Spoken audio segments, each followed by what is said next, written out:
और चलिए अब आपको सीधा लिए चलेंगे नई दिल्ली के एआईसीसी मुख्यालय। रणदीप सिंह सुरजेवाला एक प्रेस वार्ता को संबोधित कर रहे हैं। देश के पूर्व सैनिकों अधीर रंजन चौधरी और मल्लिकार्जुन और तीनों सेना के जवानों और अधिकारियों को 1 रैंक 1 पेंशन ना देना सीधे सीधे देश के इन 30 लाख सैनिकों, पूर्व सैनिकों से विश्वासघात है, धोखा है।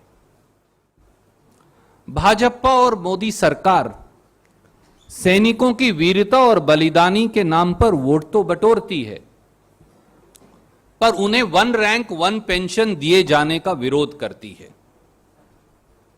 यही नहीं, अब तो 1 रैंक 1 पेंशन के इस अधिकार को सुप्रीम कोर्ट में मोदी सरकार द्वारा यह दलील देकर खारिज करवाया गया कि यह नीतिगत निर्णय है, आर्थिक निर्णय है और नीतिगत निर्णय पर सुप्रीम कोर्ट कोई अधिकार नहीं, सैनिकों को इसलिए निर्णय नहीं कर सकती।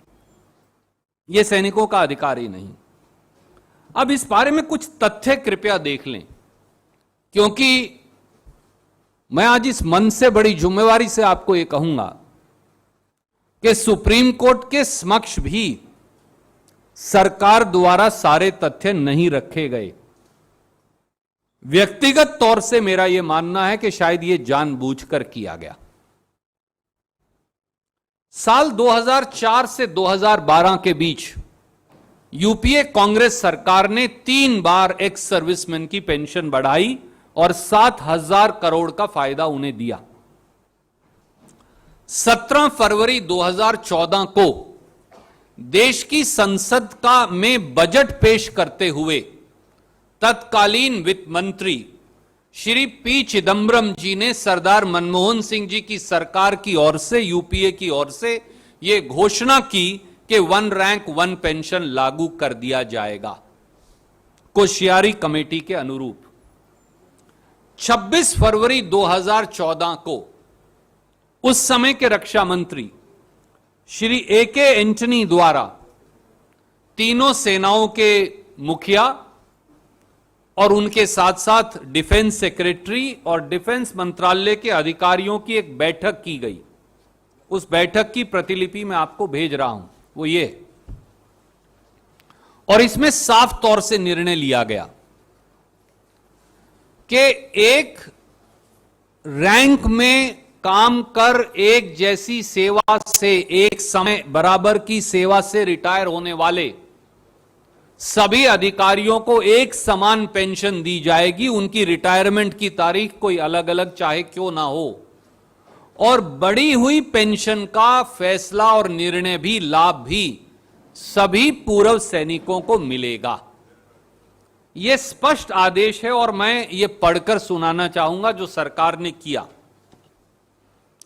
The Honorable Raksha, a meeting had been convened by Honorable Raksha Mantri, the Honorable Raksha Rajya Mantri, Defense Secretary, Secretary Ex-Servicemen Welfare, the 3 Vice Chiefs and other service officers from service headquarters, FADA, CGDA and the concerned joint secretaries are present.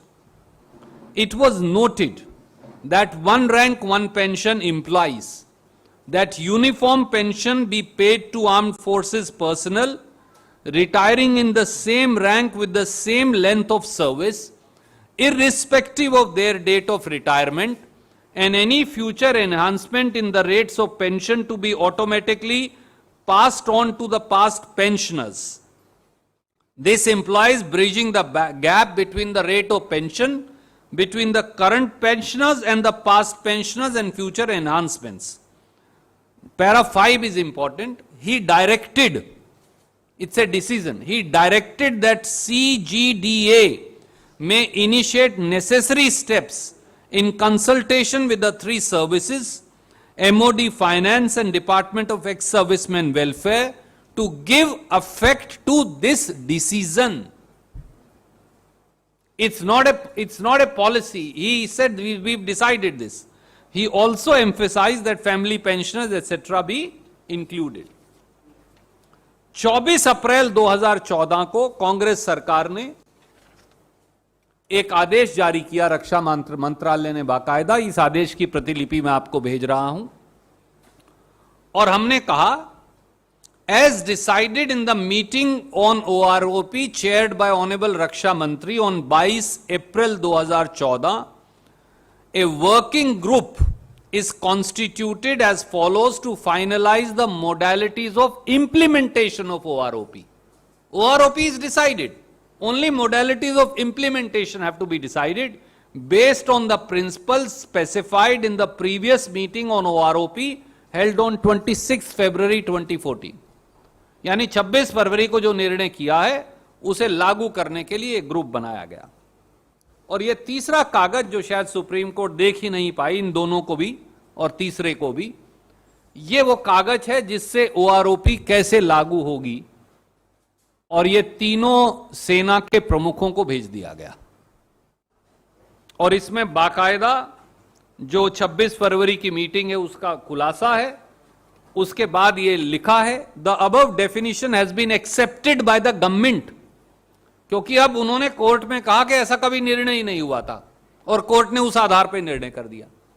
The above definition has been accepted by the government for implementation of OROP, therefore uniform rate of pension including family and invalid pension will be paid। और उसके बाद आगे कहते हैं, the OROP will be implemented in the following manner।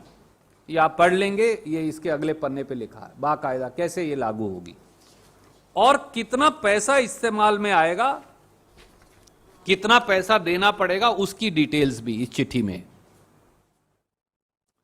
साथियों, उसके बाद UPA की सरकार चली गई, कांग्रेस की सरकार चली गई।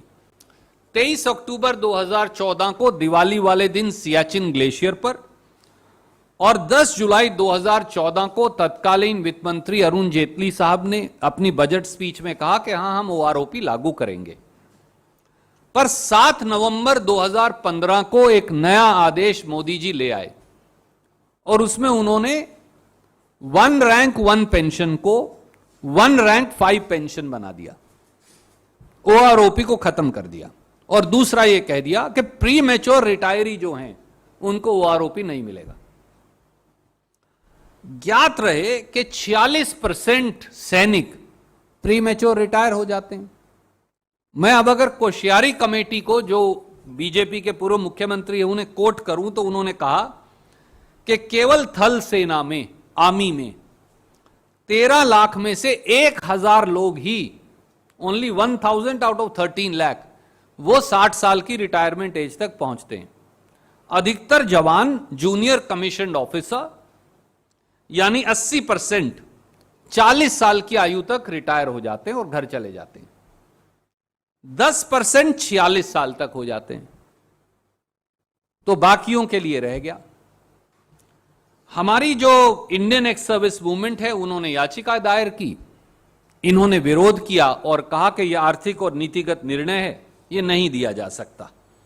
हमारे आज 30 लाख पूर्व सैनिकों और वायुसेना, नौसेना और थल सेना, आर्मी, एयरफोर्स और नेवी, इन सब के सैनिकों और अधिकारियों की ओर से 7 सवाल मोदी जी और भाजपा सरकार से हैं।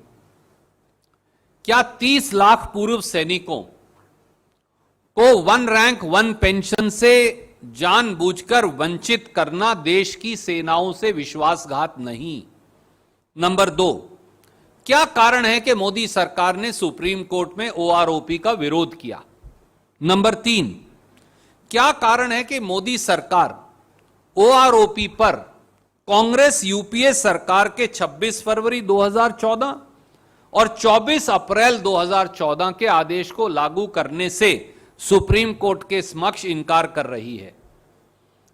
नंबर 4, क्या कारण है कि मोदी सरकार ने तत्कालीन वित्त मंत्री पी चिदम्बरम जी के कोश्यारी कमेटी के अनुरूप OROP लागू करने की 17 फरवरी 2014 के संसद के पटल पर किए गए वादे को यह कहकर सुप्रीम कोर्ट में ठुकरा दिया कि यह सरकार का निर्णय ही नहीं है?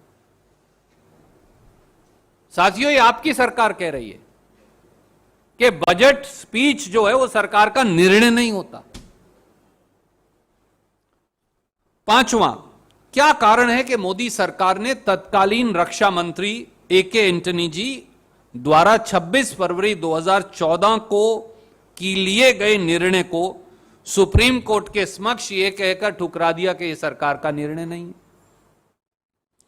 छठा सवाल, क्या कारण है कि यूपीए कांग्रेस सरकार द्वारा OROP सभी हमारे पूर्व सैनिकों को देने के निर्णय को बावजूद मोदी सरकार ने इसे बदल दिया और इसे लागू करने से इनकार कर रही है। और सातवां और आखिरी सवाल कि क्या 5 राज्यों में छाती ठोककर OROP लागू करने के निर्णय के बदले वोट बटोरना महज एक चुनावी जुमला था। आदरणीय प्रधानमंत्री जी, रक्षा मंत्री जी, देश के 30 लाख से अधिक पूर्व सैनिकों और देश की तीनों सेनाओं में काम कर रहे सैनिकों और अधिकारियों की ओर से हम अनुरोध करते हैं कि 1 रैंक 1 पेंशन को कांग्रेस यूपीए सरकार के 26 फरवरी 2014 और 24 अप्रैल 2014 के अनुरूप कृपया करके लागू करें। यह हाथ जोड़कर आपसे अनुरोध है। प्रजातंत्र में चुनावी जीत, आप 4 राज्यों में जीते हैं, हम हारे हैं। प्रजातंत्र में चुनावी जीत वादे करने के लिए होती है, ना कि सैनिकों, पूर्व सैनिकों को छलने के लिए। उम्मीद है कि सरकार इस पर पुनर्विचार करेगी और मैं केवल सुप्रीम कोर्ट के निर्णय के एक पैरा की तरफ आपका ध्यान आकर्षित करूंगा। उन्होंने ये निष्कर्ष निकाला, in the present case discussion took place with in the government and even as of 26 February 2014, the meeting chaired by the Minister of Defence set out broad parameters of the decision while leaving it to the CGDA to ensure necessary steps in consultation with the 3 services to give effect to the decision. The meeting envisaged that family pensioners, etc., all this is clearly suggestive of the fact that in the evolving decisions which were taking place, a formulation of the precise modalities were finally accepted on 7th November. अब साहब, इससे स्पष्ट निर्णय तो कोई हो ही नहीं सकता। शायद अदालत को यह पत्र कभी दिखाया ही नहीं गया। जब साफ निर्णय किए गए और साफ निर्णय करके OROP कैसे लागू होगा, उसकी क्या फाइनेंशियल इंप्लीकेशन है, किस किस को कैसे मिलेगा, इस पर 1 नहीं 2 नहीं, बाकायदा उन्होंने A to N, the OROP will be implemented in the following manner, it says, and A to N, then it says इस तरह से ये लागू होगी और ये फाइनेंशियल इंप्लीकेशन है। तो ये देश के सैनिकों से विश्वासघात है और मोदी सरकार को देश के 30 लाख सैनिकों से जो वादे उत्तराखंड में किए, उत्तर प्रदेश में किए, गोवा, मणिपुर, पंजाब में किए, उन्हें लागू करना चाहिए, बजाय उनसे छल, धोखा और विश्वासघात करने के। ये हमारा अनुरोध भी है और ये देश के सैनिकों की आवाज भी है। कोई प्रश्न आप पूछना चाहें तो आप एक एक करके पहले इस विषय पर और फिर किसी और विषय पर पूछना चाहें तो आप पूछ सकते हैं। आपका स्वागत है।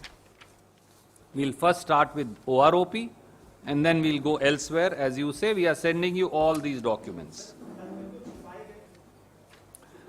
अब ये मामला क्योंकि सुप्रीम कोर्ट से जुड़ा है, तथ्य आपके सामने है, मैंने तो कागजात रिलीज किए हैं आपको। ये वो कागजात हैं जो 7 सितंबर 2015 को तत्कालीन रक्षा मंत्री 5 सितंबर 2015 को तत्कालीन रक्षा मंत्री श्री AK एंटनी द्वारा सार्वजनिक किए गए थे। 7 अगस्त 2015 को निर्णय आया है मोदी सरकार का। 5 सितंबर 2015 को रक्षा मंत्री AK एंटनी जी ने एक बाकायदा कागज जारी किए थे। क्योंकि लोग भूल ना जाएं, इसलिए मैं इन्हें दोबारा जारी कर रहा हूं।